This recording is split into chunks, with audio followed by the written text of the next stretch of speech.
البدع والأهواء، أهل البدع العقائدية وأهل البدع السياسية.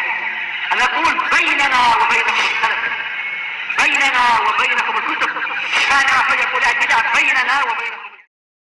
عبدا دعا جبريل فقال إني أحب فلانا فأحبه فيحبه جبريل ثم ينادي في السماء فيقول إن الله يحب فلانا فأحبه فيحبه أهل السماء ثم يوضع له القبول في الأرض. Ini semua telah dibahas.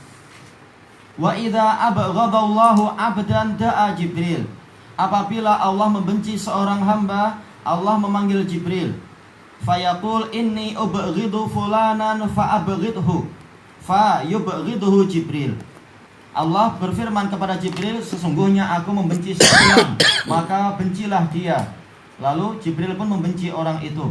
Ini hampir sama dengan pembahasan yang terdahulu, bahwasanya termasuk dari alamat kuatnya iman adalah kita membenci apa yang dibenci oleh Allah Ta'ala. Adapun kalau bagi seseorang semuanya sama, orang mukmin dan orang kafir bagi saya sama aja.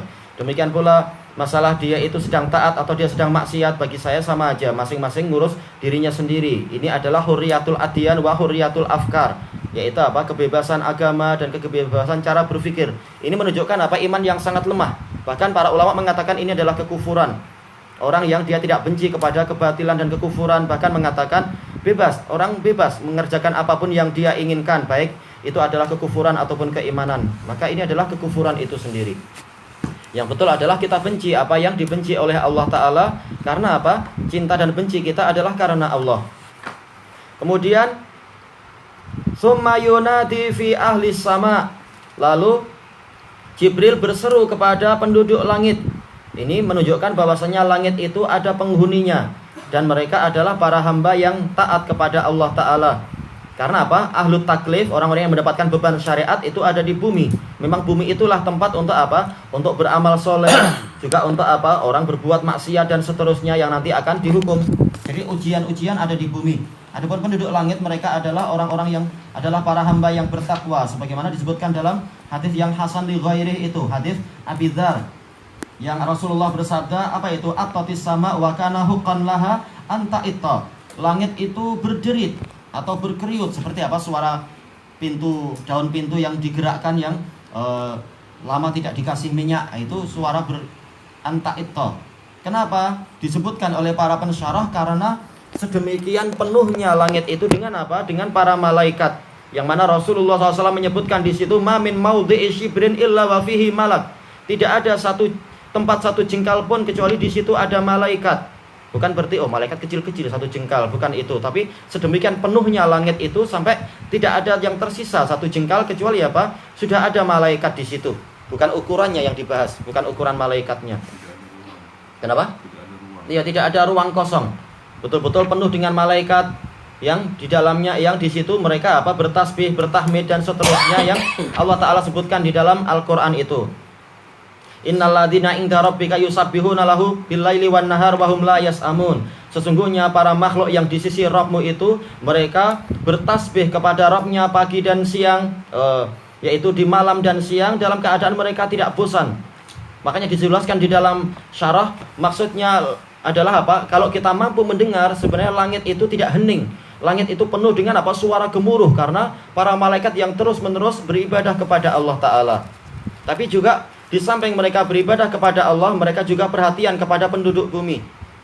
Makanya kalau sampai ada informasi dari Jibril, Allah membenci si fulan yang di bumi, langsung penduduk langit pun membenci orang itu. Na'udzubillah. Kalau sudah dibenci, maka apa? Sulit untuk kita mendapatkan doa baik-baik dari mereka. Sulit untuk apa? Kita mendapatkan syafaat dari mereka. Karena syafaat hanya untuk orang yang layak, untuk orang yang diridhoi saja. Baik. Kemudian apa? Innallaha yubghidu fulanan fa'abghidhu. Sesungguhnya Allah membenci si fulan, maka bencilah dia. Tsumma tudau lahul baghdha fil ard. Lalu diletakkan untuk dia kebencian di bumi. Walaupun mungkin banyak orang suka pada dia, tapi itu hanya sementara ketika orang belum tahu kejelekan dia. Kalau sudah tahu, maka apa? Boleh jadi mereka akan mencaci maki dia, mengutuk dia dan seterusnya. Ketika kebatilan-kebatilannya itu terbongkar. Itu baru dari sisi manusia. Adapun yang lain-lain, tanaman-tanaman, maka mendoakan keburukan. Demikian pula binatang-binatang mendoakan kejelekan dan seterusnya. Nah, nanti kalau dia mati, maka jangan harap pintu langit itu dibuka untuk dia. La tufattahu abwabus sama wala yadkhulunal jannata hatta yalijal jamalu fi samil khiyat. Tidak akan dibukakan untuk mereka, yaitu orang-orang musyrikun itu, pintu-pintu langit, dan mereka tidak akan masuk ke dalam surga sampai ada unta yang masuk ke dalam lubang jarum, yaitu mustahil. Sebagaimana ini dibahas panjang, disebutkan secara lebih panjang oleh siapa? Rasulullah SAW di dalam hadis Al-Bara' bin Azib itu. Sebagaimana disebutkan di hadis Al-Bara', demikian pula dalam riwayat yang lain dari hadis Abi Hurairah radhiyallahu an. Ketika rohnya itu sudah saatnya untuk dikeluarkan, maka para malaikat dengan yang wajahnya hitam, yang bajunya juga hitam sejauh mata memandang, mengutuk dia terus menerus. Sampai kemudian datang malaikat malakul maut yang mengatakan, ya ayyatuha ar-ruhul khabisah ukhruji ila ghadabir rabb. Wahai jiwa yang busuk, keluarlah engkau menuju kepada kemurkaan Rabbmu. Nah, begitu dia keluar, disebutkan dalam hadis itu, seluruh yang di langit dan seluruh yang di bumi mengutuk dan mencaci maki dia. Kemudian setiap kali dibawa naik dan menemui para malaikat, melewati para malaikat, disebutkan nama yang paling buruk, dan malaikat juga mengutuk, roh siapa ini yang baunya paling busuk, dan seterusnya. Kemudian ketika dimintakan untuk dibukakan pintu langit dunia, maka tidak dibukakan. Kenapa? Betul-betul di langit itu dia sudah dibenci, maka tidak diizinkan untuk masuk ke situ. Disebutkan dalam riwayat yang lain yang sahih, para malaikat mengatakan, ya Allah, jangan engkau lewatkan roh itu di tempat kami. Betul-betul dia dibenci dan tidak disukai. Ini ruginya kalau sampai dia dibenci oleh penduduk langit. Padahal dia nanti harus melewati mereka kalau ingin menghadap Allah Ta'ala. Ternyata memang tidak diizinkan pintu langit yang tempat orang yang suci itu untuk tidak dibukakan untuk dia, dan dia tidak akan lewat di situ. Baik, untuk selanjutnya besok insya Allah yang pembahasan yang lebih panjang. Wallahu a'lam.